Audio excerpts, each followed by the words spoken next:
Hey guys, I just wanted to make a very quick video.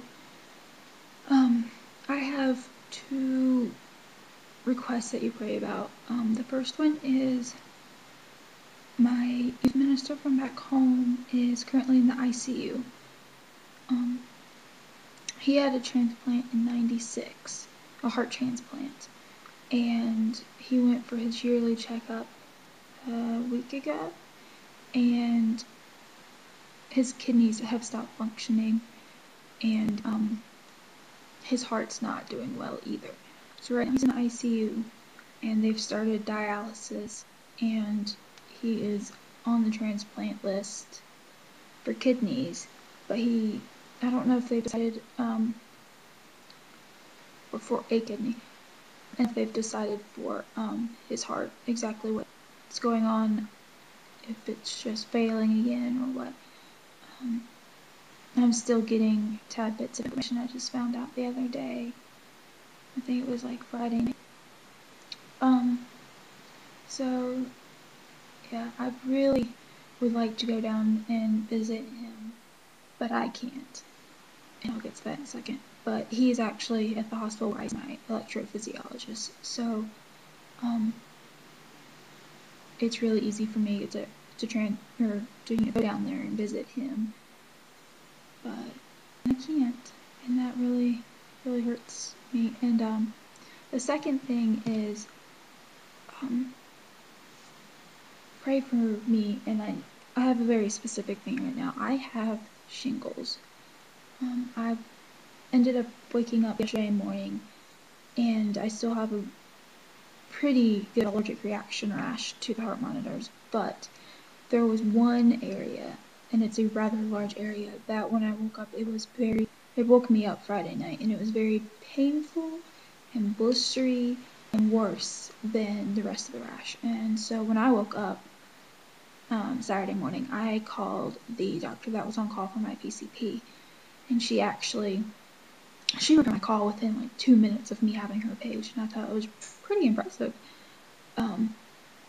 But I met her at the hospital yesterday, and she did a bunch of lab work to make sure that my body could hopefully tolerate the treatment for this, especially with liver and kidneys, because I've had problems with those lately, and everything came back alright. So she's treating me very aggressively, and it's been making me literally worse, I think. The shingles still getting worse. It got worse this morning than it was last night. It's mighty painful, but there's nothing really you can do about that other than take pain meds, and I'm not going there. I know pain meds are helpful, but last time I was on a pain medicine when I had my hepatitis, I ended up getting a toxic dose of that because my kidneys weren't working and my liver wasn't working correctly, and so I'm really afraid to even start that. But she put me on an antibiotic because of the location of where it is, and I would not be able to tell in time if I was starting a bacterial infection that, like, in the blood, because for shingles you can get a bacterial infection in your blood. And so she went ahead and put me on an antibiotic just to make sure, since the shingles goes right across the bottom of my ribcage, and so it starts at like the xiphoid process, so it's going right across my heart, and she didn't want to take chances. She put me on steroids just to see if that would help minimize the reaction of it, on top of maybe get rid of the other hives I have. And the treatment for shingles is an antiviral medicine. So I have that, but she's putting me on twice the dose because she said she's never seen shingles this bad. So like it goes all the way around, and it's a huge band, and on top of that, it usually shingles goes on one side of your body, and mine is bilateral. It's on both sides. It just wraps all the way around. So yeah, she put me on the antiviral, and it's twice the dosage that you would normally use to treat shingles. So it's making me really sick. I don't tolerate antivirals, and I have to take it every 4 hours, including in the night. So I have to actually like wake up to take medicine and hopefully go back to sleep. But the problem is, I'm on this medicine for 2 weeks.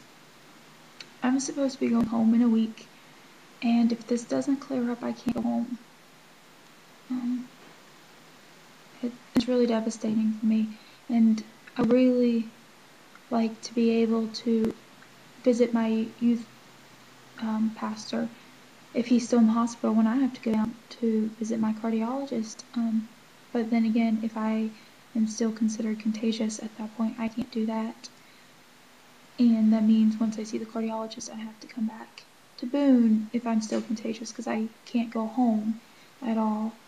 Both my parents are immunosuppressed, and I have a 2.5 nephew who's never had chickenpox. So yeah, and for those who don't know, when you have shingles, you cannot pass on shingles. It's actually caused by the chickenpox virus. So what you pass on is chickenpox. So if you come across someone who doesn't have chickenpox or has never had chickenpox, they're going to end up with chickenpox. So we can't afford that in my family. So yeah, I hope that I can start tolerating these meds better. I've been sick all night. But we'll see. I think it's really ironic that she pointed out, because I am on such a high dose, we have to monitor for very rare side effects, the ones that wouldn't normally happen, the ones that are very severe. One of these is hepatitis.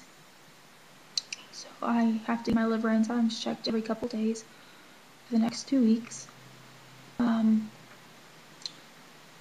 This is my favorite. She told me to go to the emergency room if I faint, if my heart rate is slow, fast, or irregular, and my blood pressure drops, or, whatnot. And I was just like, it just made me laugh, because it is a very legitimate concern, because those are severe side effects, ones that if they happen, you have to get off these medicines. But I have these almost every day. So, also pray for that I'll be able to tell what is being medicine-induced and what is not, because it's going to be very hard for me.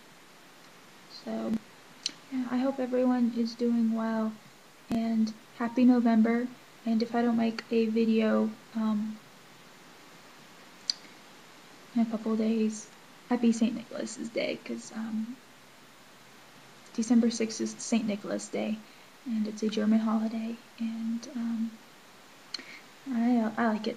That's when you find out if you've been good or bad for the year and whether or not you'll be getting good gifts. But we stopped that when I was little, but it's still a fun holiday to spend with children and stuff. So yeah, anyway, it's longer than I wanted, but I will talk to y'all later.